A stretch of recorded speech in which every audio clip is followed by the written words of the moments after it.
Naglalakad-lakad ang black-haired woman sa Quindecim nang mapansin niya ang isang libro na may pamagat na Chavo. Agad niyang naalala ang mga panaginip niya tungkol sa isang batang lalaki at babae, at unti-unting na-realize na siya nga ay patay na. Nangingibabaw ang lungkot at pagkalito habang dahan-dahan niyang tinatanggap ang katotohanan ito. Tinanong ng black-haired woman si Decim kung kanino ang libro, at ikinwento ni Decim ang tungkol kay Queen, ang dating arbiter ng Quindecim. Ipinaliwanag niya na bago siya maging arbiter, si Queen ang namamahala sa mga death games.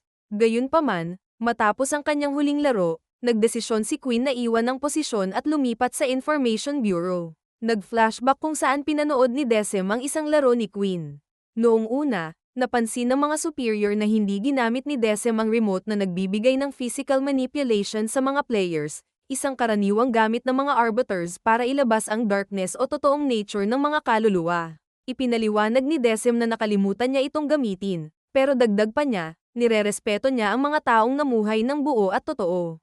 Naantig si Queen sa kanyang sagot at pinaalalahanan siya na alagaan ang mga bagay na mahalaga sa kanya. Habang si Queen ay nasa Information Bureau, nakipagkita siya kay Nona para mag-inuman at magkumustahan. Napag-usapan nila si Decim, at sinabi ni Nona na kakaiba ito sa ibang arbiters dahil meron itong human emotions.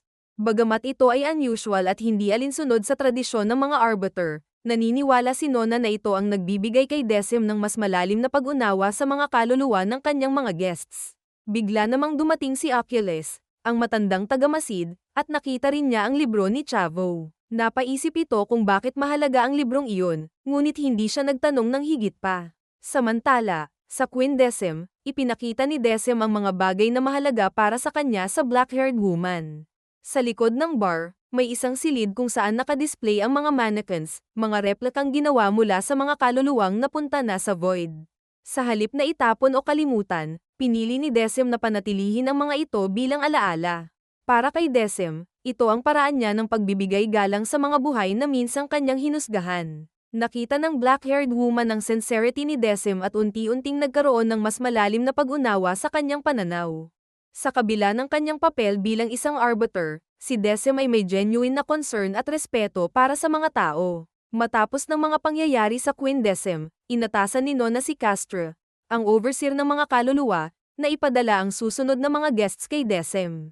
Ngunit sa halip na mga ordinaryong kaluluwa, nag-decide siyang ipadala ang dalawang special guests. Hindi malinaw kung bakit o kung ano ang magiging epekto nito, ngunit halatang isa itong pagsubok para kay Decim.